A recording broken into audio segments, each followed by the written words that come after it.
Hello, say good morning, good morning. I am sorry that I'm not with you in person, but at least Baruch Hashem, it is a great source to be with you virtually. We have an incredible daf ahead of us today. Today's daf is Ayin Aleph 71. And we are picking up in Metzia Hashem on the bottom of Ayin Amud Beis 70b. And we left off Amr B'chia. So literally again, last two lines of 70b. So remember again, we're in the midst of a very interesting dispute. The Mishnah seemed to indicate, the Mishnah said that the prohibition of ribis only applies between Jews. But if one is involved in a transaction with a non-Jew, then there is no prohibition of ribis. Yet Rav Nachman came along and said that one really shouldn't even charge ribis to a non-Jew. So we're trying to work through that a little bit and try to understand what's unfolding over here. Top of Ayin Aleph 71a, Bichdei Chayev. So this is very interesting. So Rav Huna wants to make the following distinction: that halacha l'maisa, when are you allowed to go ahead and charge interest for a non-Jew for the amount of money that you need in order to sustain yourself? Look at the top Rashi on 71a. Bichdei chayav hitirulo v'yosem ikan aser midirabanan dilma asila misrach. So we'll get to that last part in just a moment. But Rav Huna, wanted to make the following distinction: that essentially one is allowed to charge interest to a non-Jew up into the amount that one needs in order to be able to sustain themselves for their parnasa, but above and beyond that, I guess what we would call profit, revach. So then one should not go ahead and charge interest even to a non-Jew. Ravina says, Hacha b'tamidi chachamim askinon. So Ravina says, no, two different cases. One is talking about charging ribis. One is talking about where the lender is just a regular Jew, and one is talking about when he's a Talmud Chacham. What's the distinction? This is incredible. Time of Ma'ikos Rabbanan. Why is it that the rabbis would say that you can't go ahead and charge interest to a non-Jew? In other words, like if you think about it, it's counterintuitive. The fact that you can't charge interest in and of itself is fascinating and somewhat counterintuitive. Yet HaKadosh Baruch Hu says when we lend money to each other, it has to be an act of chesed and not an act of profit. So I understand Jew to Jew, but why would there be any kind of prohibition to charge interest to a non-Jew? What's the pshat with that? So this is incredible. So the Gemara says, Shema Yomo Mimasov. The concern is that maybe through enhanced interaction with the Jew, since interest accrues, it prolongs the relationship between the lender and the borrower, and we are concerned. Chazal were concerned that prolonged amount of time with the non-Jew in a relationship with the non-Jew, albeit a financial relationship, could have a negative impact on the Jew. So the Gemara said, the Talmud Chacham, therefore again, the rabbis normally said that for a regular person you can't charge interest to a non-Jew because we're concerned that the prolonged financial relationship will lead to the Jew learning from the non-Jew's habits and behaviors. But a Talmud Chacham, lo yomol mimaisa. But a Talmud Chacham, we're not concerned. Talmud Chacham is not going to learn from the behaviors of a non-Jew, and therefore, again, he is permitted to lend the non-Jew with interest. So very interesting, this interest. So now, by the way, everything comes full circle. Why would the rabbi say that you can't lend the non-Jew interest? So now, with interest. So now I understand why. Interest prolongs the relationship between lender and borrower. We are concerned that when the borrower is a non-Jew, then halacha l'maisa, the prolonged relationship could lead to the Jew learning from the behaviors of the non-Jew, and therefore we don't want that. Again, we have a concept, so often in life we think that we're not influenced by the things that happen around us, that we could, be around people who speak a certain way, behave a certain way, but yet we could still maintain our own moral code of conduct. And while that is true to a certain degree, we are influenced by every single exposure. We are influenced by every single person with whom we keep company.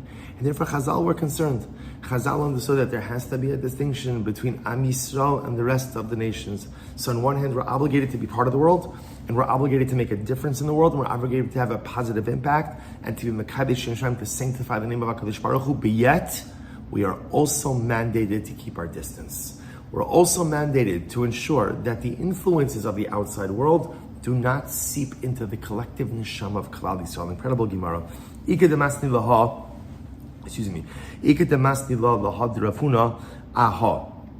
Others brought down the statement of Rav Huna on the following idea. The Tani Rav Yosef is a beautiful Gemara. Im kesef talva es ami. So the pasuk says, if you will lend money to my nation, es ha'ani imach, to the poor person who is with you. So the Gemara says, what do we learn from here? So the Gemara is going to dash in this entire pasuk. So part number one is, if you will lend money to my nation. That's number one. Esa ani imach, to the poor person who is with you. What does that mean? Ami v'nachri, ami kodem. So first of all, the pasuk is coming to create a hierarchy in tzedakah, in loans, in just financial care. So when I have a limited amount of resources and there's a need for the Jewish people and the nations of the world, the needs of the Jewish people come first. So ami v'nachri, if there's a choice between helping a Jew and a non-Jew, I have an obligation, a moral obligation to help the Jew first. Ani v'ashir, if again, in front of me, there's someone who needs a loan. One person is poor, one person is wealthy. Now, again, the wealthy person may also need the loan in order to help with his finances. Ani kodem. I give the loan to the ani or the tzedakah to the ani first. Aniyecha va'aniye ircha, aniyecha kodmen. Let's say a person has poor relatives, and there's also a need in my community. There are poor people in my community. Who takes precedent? Your relatives takes precedence over other paupers. Aniye ercha v'aniye irachares. What happens if there are poor people in your city and poor people in another city? Aniye ircha kodmen. The paupers, the poor of your city, take precedence over the poor of any other city. Amar Mar. Samar said, Ami v'nachri, ami kodem. So again, I will say, so before we get into this, it's actually very important because it's created a hierarchy. The context of the pasuk is loans, but it's really created a hierarchy in terms of general tzedakah. So again, first I have an obligation to support Klal Yisrael. After Klal Yisrael, again, my relatives over anyone else. After my relatives, the poor of my city, my local poor, before anyone else after that. Incredible. So the Gemara says, so the first drush we made was that if there's a choice, right, they only have enough funds to help one person, there's a Jew and a non-Jew, and an obligation to take care of the Jew. The Gemara says, Pshita, isn't that obvious? Amra Nachman, Amra Lihuna, Lo Nitzracha Dafilo L'Nachri Beribis, or the Yisrael B'chinam.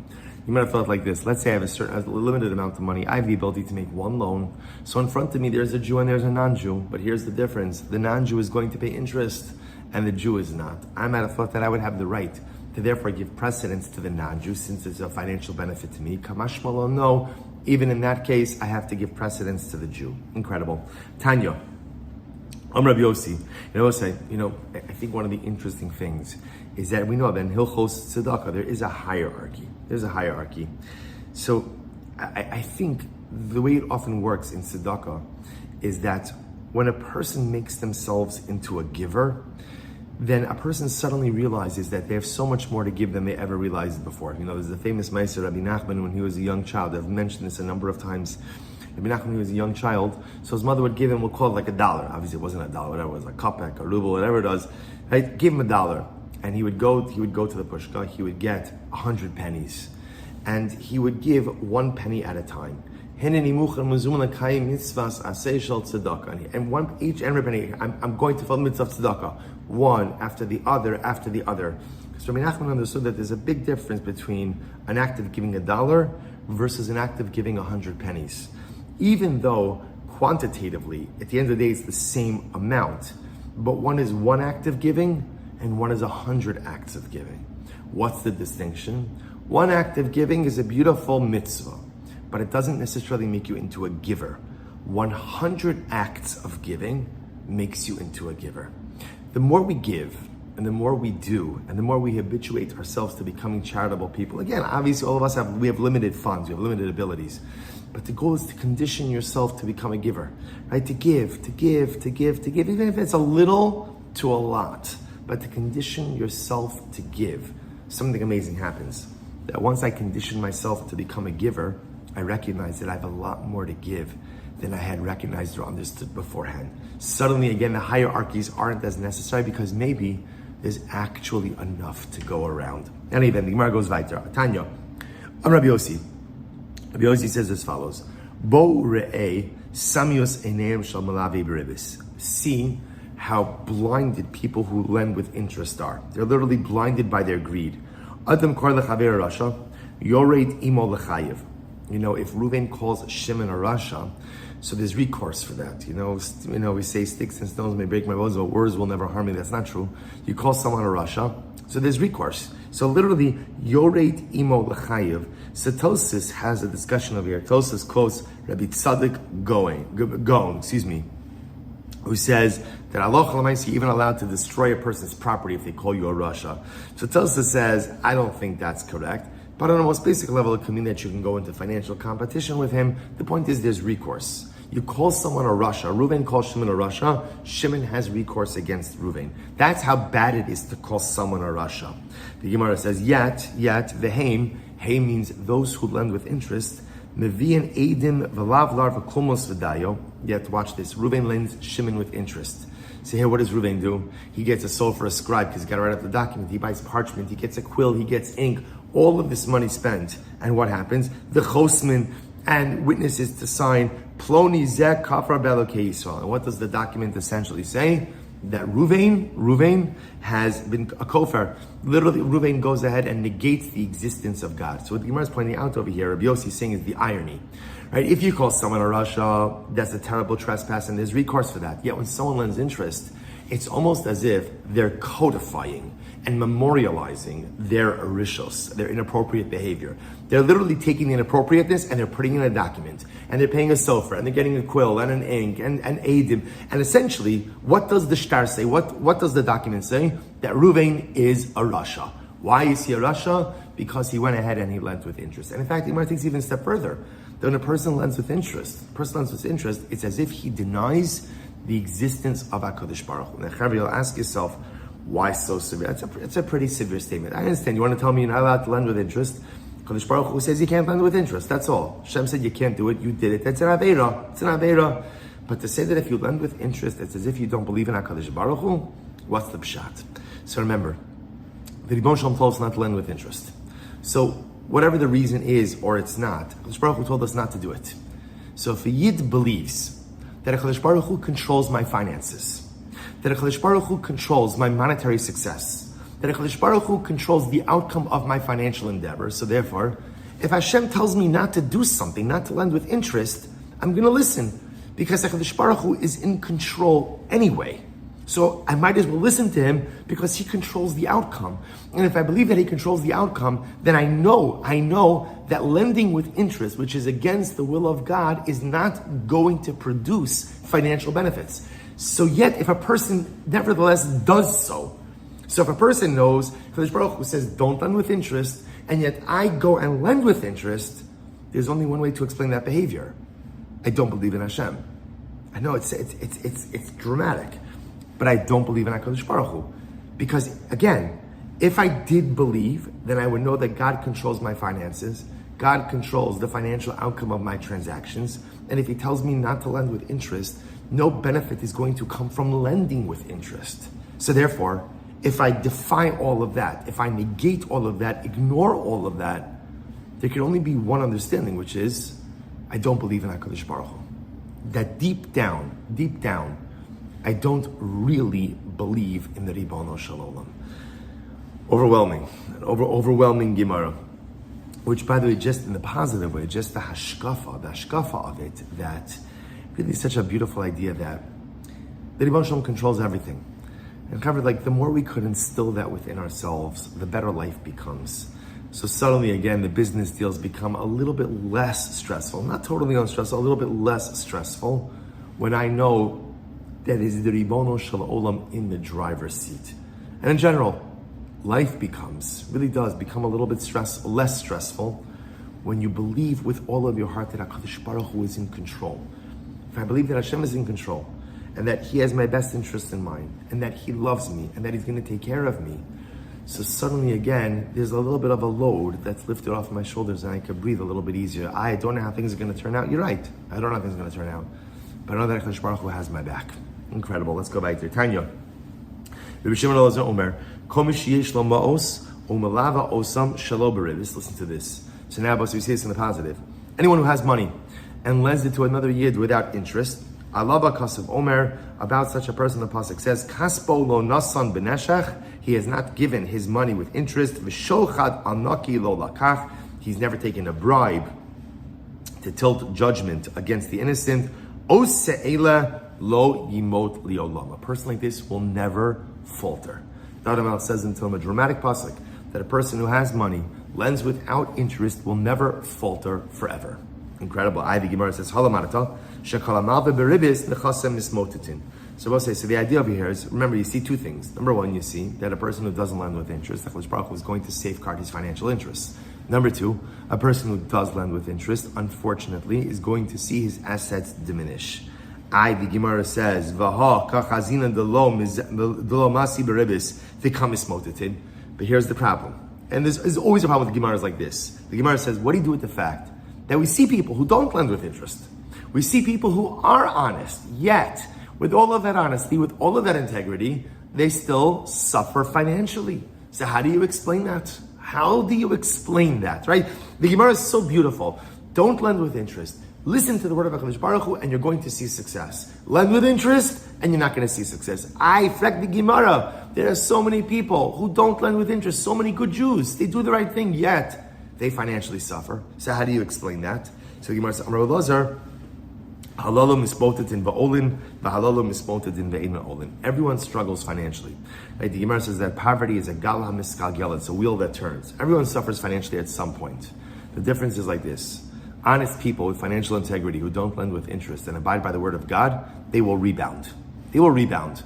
But those ultimately, again, who choose to defy the word of HaKadosh Baruch Hu and do not subscribe to the financial morality of the Rebbe Shalom in the Torah, so when they struggle and when they fall, when they fail, they will not rebound.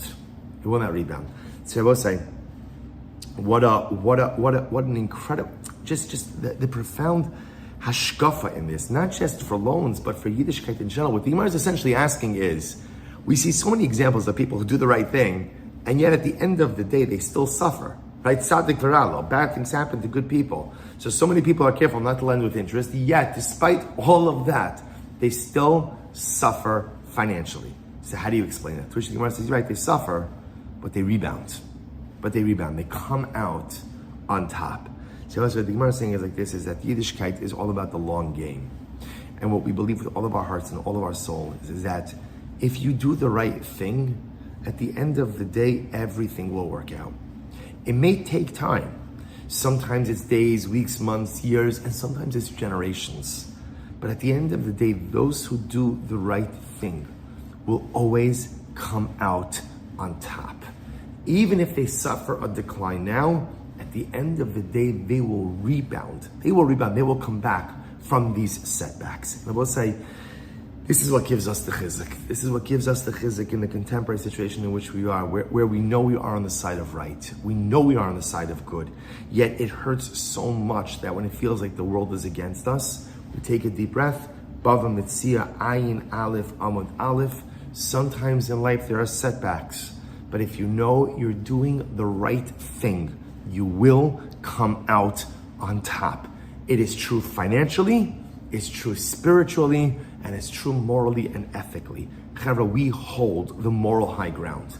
And even if we're pushed down a little bit, at the end of the day, because we adhere to the Ribbon Shalom, because we maintain that moral high ground, we, Klal Yisrael, will come out on top. Tanya, Rabbi Omer, Rabbi says as follows. Rabbi says, get a little bit weiter over here. So, Geret Tzedek Amar le'inyan mechira, the Ger Toshav Amar le'inyan ribis eni yodea mahum. So, Rabbi says the following. The Torah mentions a Ger Tzedek. Now, normally Ger Tzedek means a convert, just a regular convert. So it says Ger Tzedek by mechira, by a Jew who sells themselves into servitude. And it says Ger Toshav. Now, normally Ger Toshav means a Gentile who has essentially repudiated idolatry and observes the 7 Noachide laws, the Sheva Mitzvos B'nai Noach. So Rebbe says, it says Ger Tzedek by a person who sells himself as a slave. And it says Ger Toshav by Ribis. But Eni Odea Mahu, not sure what Ger Tzedek and what Ger Toshav means in these respective contexts. How so? So Ger Tzedek Amar le'inyan mechira. So Ger Tzedek is written when it comes to a Jew who sells himself as a slave. The pasuk says, "V'chi yamoch achicha imach." If your brother will become downtrodden, right? Your brother will become financially destitute. And he will be sold. In other words, we're talking about someone, a Jew who is sold as an Eved Ivri, a Jewish servant. So the Gemara says, "V'lo lach ela leger." Now, who does lach mean? Lach means to the ger. Shene'emar leger to the ger. So the Gemara says, "V'lo leger tzadek." It's not talking about a ger tzadek. Ela leger toshav. Rather, it's talking about a ger toshav, which once again, remember, is a non-Jew who has repudiated idolatry and observes the 7 Noachide laws. So Gemara says, "Shenemar leger toshav leger toshav mishpachas ger." What does mishpachas ger refer to? Zehan nochri. This refers to a Gentile. Kishu Omer O La'akar, and when it says ultimately La'akar, that refers Zahanimkar Va'avodas Kol Chavim Atzma. That refers to a Jew who is sold, ultimately, again, even to idolatry. Now Rashi points out over here, what does it mean a Jew who is sold to idolatry? It means a Jew who is sold to idolatry. In other words, he cuts the wood for the idolatrous service. In other words, he's not sold to the idol, but rather he's sold into servitude for the Avodah Zarah. So I will say, so amazingly enough, what we see is this possibility for a Jew to be sold as a servant, either again to the Ger Tzaddik. Well, Ger Tzaddik is a regular Jew. Ger Toshav, who's the Gentile, or maybe even again to the Nachri, to a non-Jew, or regular non-Jew, or maybe even to Avodah Zarah. So Marsa Omar velo lecha ela leger shene emar leger lememra de ger kani eved ivri. Now, both say, you're telling me now that a ger is able to go ahead and acquire an eved ivri. So the Gemara says, is that true? Now, both say, now here by Pashtos, when we talk about a ger, we even mean a convert, a regular convert. Is a convert able to acquire an eved ivri? After all, Romini, ein a ger nikna be eved ivri ve'in isha ve'ger konen eved ivri. A ger cannot be a convert, cannot be acquired as a Jewish servant, nor can a woman nor a ger acquire a Jewish servant. So the Gemara says, ger lo nikna be'eved ivri. Why can't the ger be acquired as an eved ivri? So the Gemara says, v'shav al mishpachto ba'inon. Because the pasuk says that upon emancipation, the eved goes back to his family. The eved goes back to his family, and ultimately, again, the halakha, the ger doesn't have a family. Because we're assuming over here, right? When a ger converts, he's a brand new person without his prior family. As such, he doesn't have a family to go back to. So because of that, halacha l'maisa, he's not acquired as an eved. Furthermore, ve'ein isha v'ger konen eved ivri, and neither a woman nor a ger could acquire an eved ivri. Why not? Isha lav orach ara. So both say by an isha, we're concerned that ultimately, again, it's inappropriate. Now, why is it inappropriate? Since a servant is there to serve you. So if a woman acquires an eved ivri, they're going to end up being alone a lot of time together, and that could yield, or that can at least create the appearance of inappropriateness. Ger nami gemiri. So why can't the ger acquire an eved ivri? So the Gemara says, ger nami gemiri de makni kani de lo makni lo kani. Because also we understand that he who can become an eved ivri ultimately can acquire an eved ivri. But he who cannot become an eved ivri cannot acquire an eved ivri. Therefore, a ger who cannot acquire an eved ivri, because remember, a ger who cannot become an eved ivri, because as we said, v'shavel mishpachto, when you go free, you have to go back to your family. A ger doesn't have a family. Therefore, halacha l'maisa can't acquire an eved ivri. Very interesting halacha. Amar Rav Nachman bar Yitzchak, so eno kona v'dino ki Yisrael, aval kona v'dino ki Nachri. So the Gemara says, no. A ger, when we say a ger can't acquire, when we say that a ger can't acquire an eved ivri, what it means is he can't acquire an eved ivri as a Jew would acquire an eved ivri, but he can acquire an eved ivri as a Gentile would acquire an eved ivri. The Gemara says, what does that mean? The Sanyon, very interesting halacha. Hanirtza v'nimkar l'nachri. We'll say if you have an eved who was nirtza means his ear was pierced, right? He wanted to stay on past the 7 years, or nimkar l'nachri, or for that matter, again, someone who was sold to a Gentile. Eino oved lo asaben v'lo asaba. So we'll say, so the halacha is that, interestingly enough, if you are a pierced eved, or for that matter, again, an eved who is sold to a nachri, the halacha is that if the master dies, you did not get passed down to the children. Rather, again, you are emancipated. So therefore, again, the Gemara is suggesting that maybe a ger essentially has the same halachos of eved ivri purchase as a Gentile does. Okay. Amar ve'ena isha v'ger konen eved ivri. So we said before that neither a woman nor a ger have the ability to acquire an eved ivri. So Gemara says, Neiman de lo Reb Shimon Gamliel. This must not be reflective of the view of Reb Shimon Gamliel. What does Reb Shimon Gamliel say? Disanya isha kona es hashvachos ve'ena kones havadim. A woman could acquire maid servants, but really cannot acquire a Jewish servant. Reb Shimon Gamliel Omer af kones ha'avadim. Reb Shimon Gamliel says no, she could even acquire male servants. So obviously Reb Shimon Gamliel holds that a woman can acquire avadim. So what's going on over here? Reb Shimon says no. Reb Shimon Gamliel v'lo kashya kan be'eved ivri kan be'eved kanani. So the Gemara suggests as follows: the distinction ultimately is one is talking about a case of where she is acquiring an eved ivri, and one is where she's acquiring an eved kanani, a Jewish servant versus a non-Jewish servant. Wherein lies the distinction? Eved ivri siniale, eved kanani parislei. An eved ivri, we're concerned that she may be tempted to do something inappropriate with the eved ivri. Why? Because the eved ivri is tsanua. So therefore, even if she sins with him, even if they sin together, he's not going to say anything. The Evet Kanani has absolutely no problem running his mouth about his immoral exploits, and therefore, again, she's not going to sin with him because she doesn't want to suffer the embarrassment. So that's why the Gemara says she can't purchase an Evet Ivri because we're concerned that they may be tempted to sin together and they'll both have proper discretion, right? And that would tempt them to sin even more because they're going to keep the secret for each other. But Evet Kanani, he's not going to keep any secrets. Therefore, she's not going to sin with him. Therefore, we have no problem with her buying one. Of Yosef, Armaltolo Sirbi Kalbo, Velotishri Bar Bay, Velotishri Bar Beira Bushpi. So yeah, we learned that an almana, right? A widow should not raise a dog. Nabosai. So this is an interesting halacha, which we have to discuss a little bit more. But the concern over here is bestiality. Now we'll clarify. Hold on. We're going to clarify this just. You know what?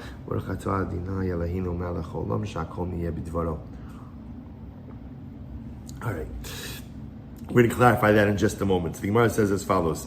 Furthermore, she should not have a Talmud Chacham, rabbinical student, living in her home. Now, the Talmud Chacham living in her home is we're concerned about impropriety. So Bishlam Barbe Rav Tzniela. So I understand why you don't want her to have a Torah student living in her home. Why? Because they may be tempted to sin together, but they're both going to keep the secret, right? Because no one wants to be embarrassed. Ela kalba, but when it comes to a dog, kevan din masrich ba mirsisa.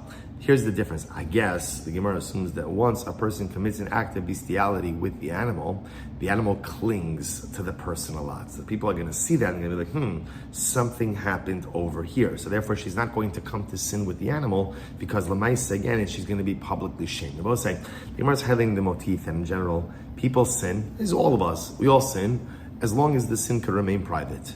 The moment that the Avera has the ability to become public, 9 out of 10 times, I'm not going to do it.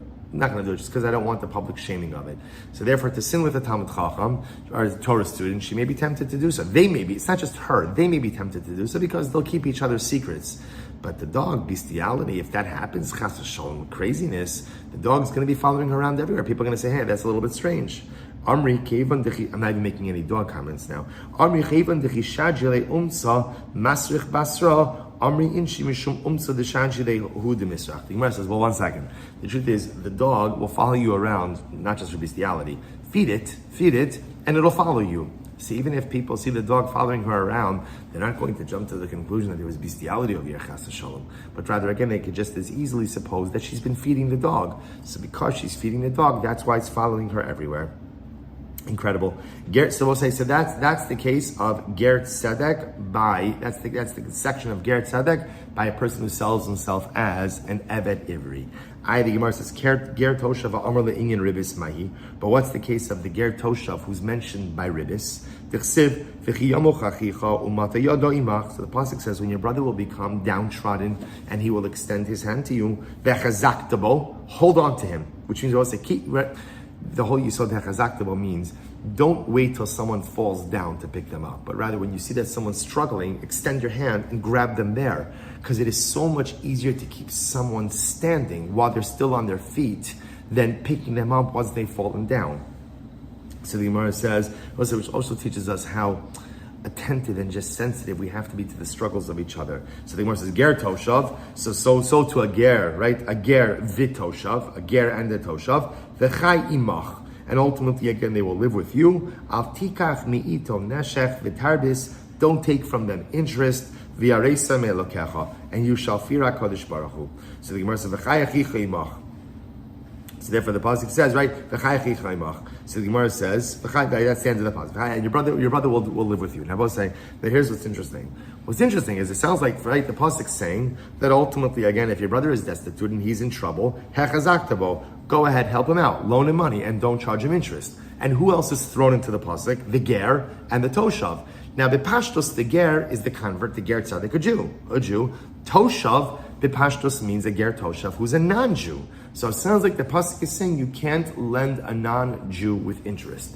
Says the Gemara or Minu, Lovin mehenim ulavin osam beridis. The Mishnah said, the Mishnah 70b, top of 70b, the Mishnah said, you're allowed to lend a non-Jew with interest. So what's going on over here?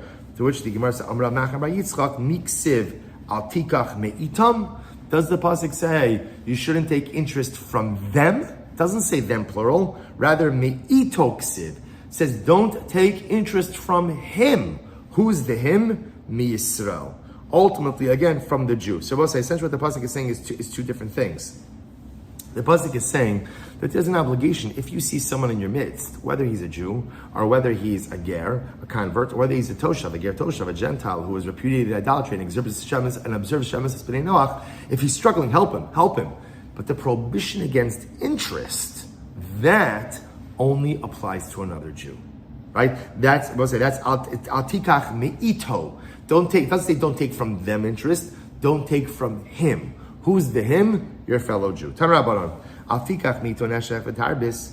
Don't take from your brother, from the Jew interest.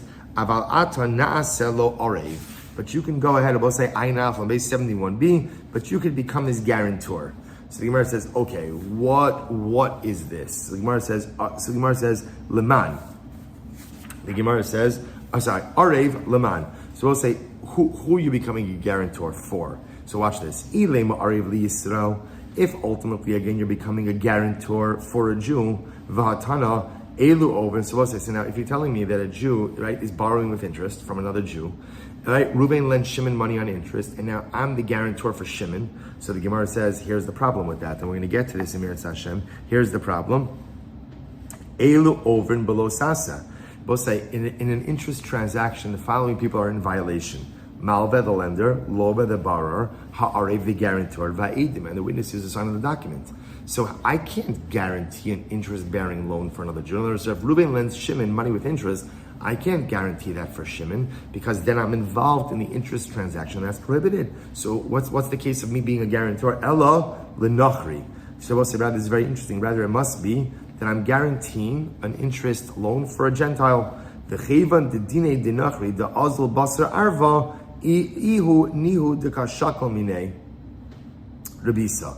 Now, we'll say this is very interesting. So apparently, one of the ways in which Jewish law differs from non-Jewish law, at least in times of the Gemara, is that by us, a guarantor you could only go to a guarantor after you've gone to the borrower and the borrower can't pay.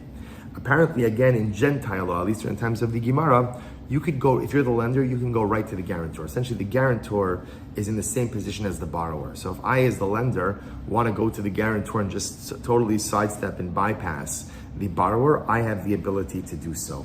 Very interesting. What's the case? Shekibel alav ladun b'dinei Yisrael. No, the case over here, I'm sorry, let me read it. Elonachri. But here's the problem. If we're talking about over here that there's a Gentile, that there's a Gentile lending, right? Then Lamaisa, or for that matter, again, if I say it differently, if I'm guaranteeing for the Gentile, right? So Reuben lent Gentile money, and I'm guaranteeing for Gentile. Since in non-Jewish law, the lender has the ability to go right to the guarantor. So once again, I'm a party to so essentially, I become like the borrower. If that's the case, then this is a ribis transaction between Jews. To which the Gemara says, Amar Rav says, "Shekibal alav lidom b'dinei Yisrael." No. The case over here is where the parties agreed, ultimately again to deal with this loan in accordance with halacha. So the Gemara says, "Ikibal alav lidom b'dinei Yisrael ribis nami lo lishko." 1 second.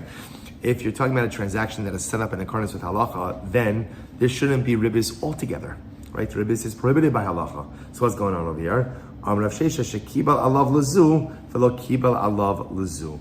So Rabbi said this is very interesting. So Rashi says first of all, haniu deshaka ribis arev zeh halove me'anachri v'chozer v'hilve liYisrael.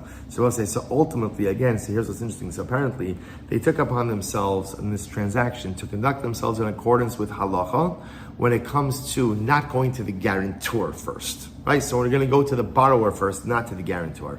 When it came to interest, so that we were going in accordance with the halachos of the general society, where charging interest is permitted. I will say, you should just know it's interesting to see what is the Gemara essentially saying, that it's human nature to pick and choose. So we all do it. There are areas of Yiddishkeit in which I am proficient, in which I am diligent, in which I am responsible, and then there are other areas where I am just a train wreck. But I know what I have to do. I know what I'm supposed to be doing. Okay, consciously, subconsciously, we pick and choose. But say, sometimes in life, not sometimes in life, all the time in life, Kadosh Baruch Hu never asks for perfection. He just asks for honesty. So as long as I'm honest and I say, you know what?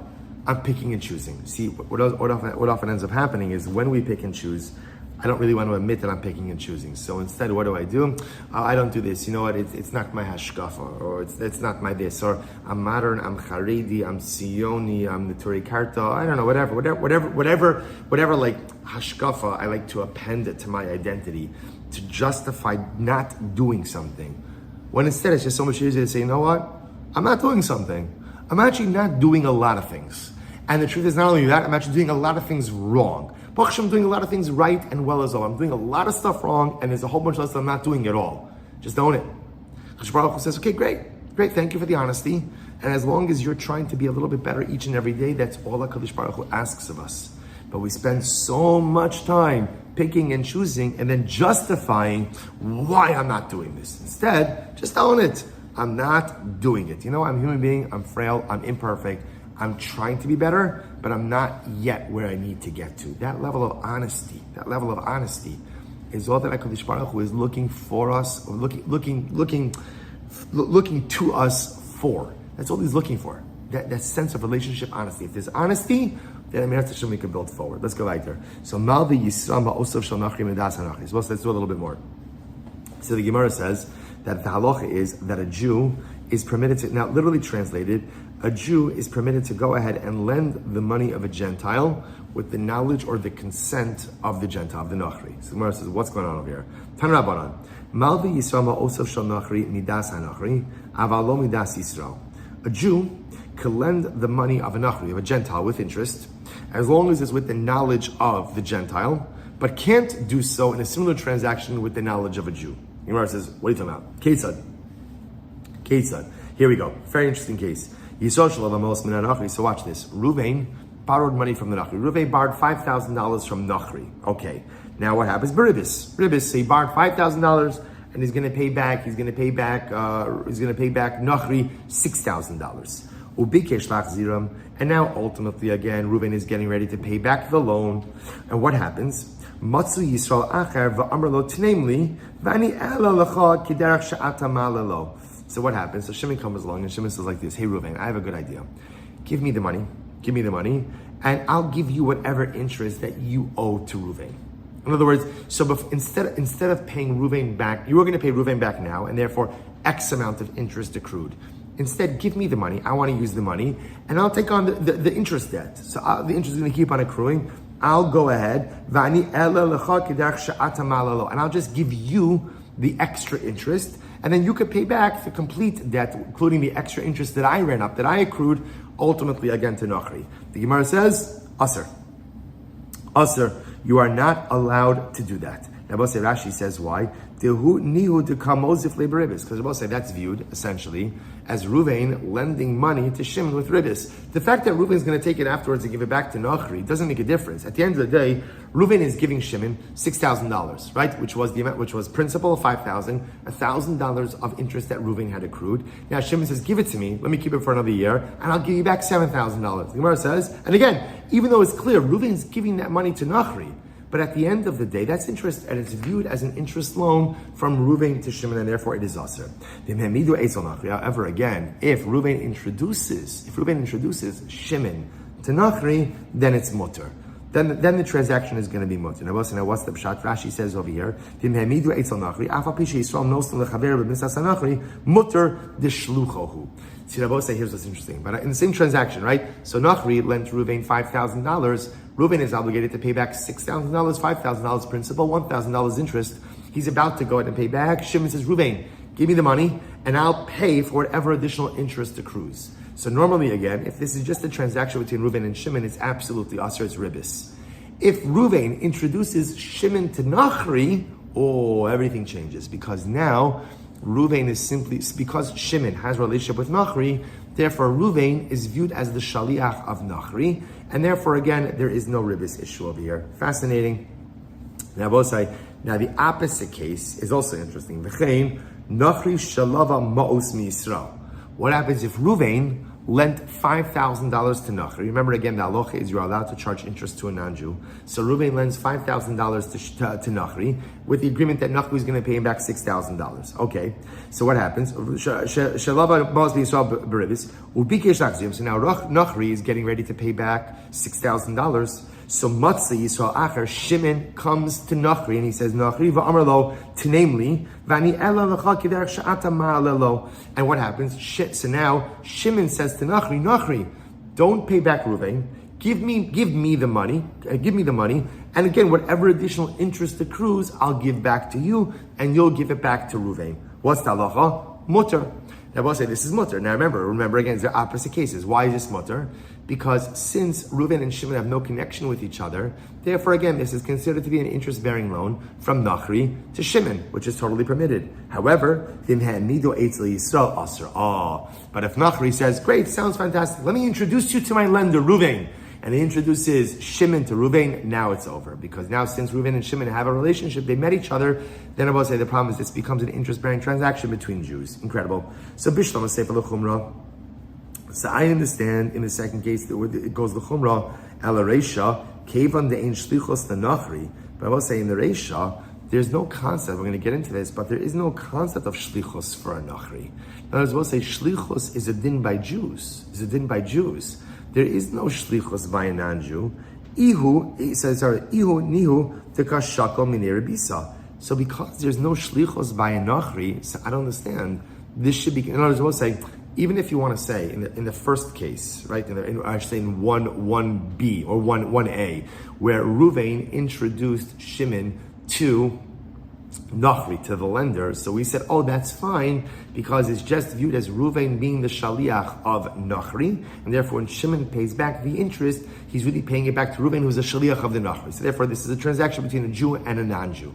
I said, 1 second, there's no shlichus for a Nachri. Again, we'll see where this concept comes from, but the Gemara is suggesting there is no concept of shlichus, there's no agency by a Gentile. The concept of agency is between Jews. If there's no shlichus by a Nachri, then this is a transaction between Reuven and Shimon, and it's a rebbe's transaction. And what's the case? So this is very interesting. Now, what's the case over here? The case over here, if you take a look at Rashi says, the Amrlo Nachri, the Yisrael Rishon, that ultimately, again, the Nachri lender says to the Jew, put the money down. So what happens? So now, right, remember, Nachri lent Reuven $5,000 to be paid back $6,000, principal plus interest. Reuven has the money. He's ready to pay it back to Nachri. Shimon comes along, give me the money. Whatever additional interest accrues, I'll go ahead and I'll pay to you and you'll give it back to Nachri.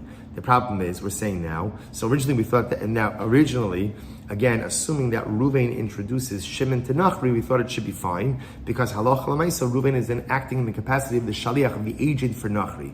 Now the Gemara says, but there's no shlichus by a Nachri. Now, we don't know where that concept comes from. That's our next topic. There's no shlichus by a Nachri. So the Gemara says, so therefore it's between Reuven and Shimon. So what happens? You're right. What's the case? Reuven is about to pay back Nachri. Shimon comes, look, Shimon wants the money. What does Nachri say to Reuven? Nachri says, Reuven, fine, Reuven, put down the money. Just put it down. Just put it down on the ground. And then Nachri says to Shimon, you take the money from here. To which the Gemara says, okay, ihachi ma'ila memra.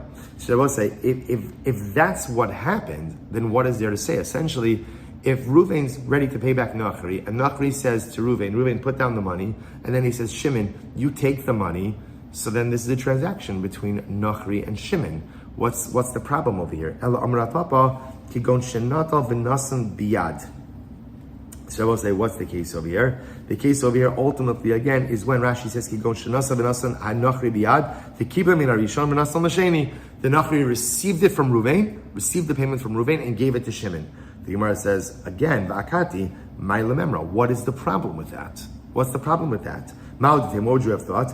Nachri gufei ki avid adaiti di yisrael kagamar v'yav. You might have thought about that maybe in that case, where ultimately, again, the Nachri receives the money back from Reuven and then gives it to Shimon, you would have thought that maybe the Nachri is acting on the behalf of Reuven. And that maybe, again, or maybe adaited the Reuven. In other words, not a shlichus idea, but that this is a loan that is still being done at the behest or on behalf of Reuven. And maybe that should be also a problem of Rebis. Kamash Malon, no. Kamash Malon will say that we are not worried about that halacha l'maisa again, whether it's a case where Reuven is putting the money down on the ground and Shimon is taking it, or he's giving it to the Nachri, and the Nachri says, I'll give it to Shimon. Either way, once the Nachri is handling the money and Reuven essentially is out, it's not a Rebbe's problem. I will say. So therefore, what comes out over here is something really interesting. So therefore, what this really all hinges on is the Gemara. So when let's go back. When we were going through this case, we were operating with the idea that there is the ability for a Jew to be a shaliach for a non-Jew. That's why in the first case, where Reuven the borrower introduces Nachri the lender to Shimon, the guy who wants to take the money now and build up the interest and then pay back the interest to Reuven to go back to Nachri, we thought once Reuven introduced them, they're fine, because then it's clear that when Shimon pays back the interest to Reuven is acting as the shaliach, ultimately again of Nachri. The Gemara now blew that up, because the Gemara said, well, it doesn't work, because there's no shlichus for a nachri. So we'll stop over here for today. But our next topic is ultimately, again, what does that mean? There's no shlichus for a nachri. Like where does that concept come from? Where do we learn that from? Where does that come from? So we'll say, Meretz Hashem, that's our topic for Erev Shabbos, for Friday. We'll say, I'm sorry that I can't be with you in person. A thank you to Maishi and to Jeremy for enabling me at least to be with you virtually. It's a great zechus, even if I can't be there with you physically. I know that we are all joined at the neshama. We all learn the same beautiful Torah together. We all learn the same daf together. What a daf it was. What an incredible daf it was. Such a zechus to go through Ezu Neshech together. Again, physically distant, but spiritually united. Chevra, wishing everyone a wonderful day.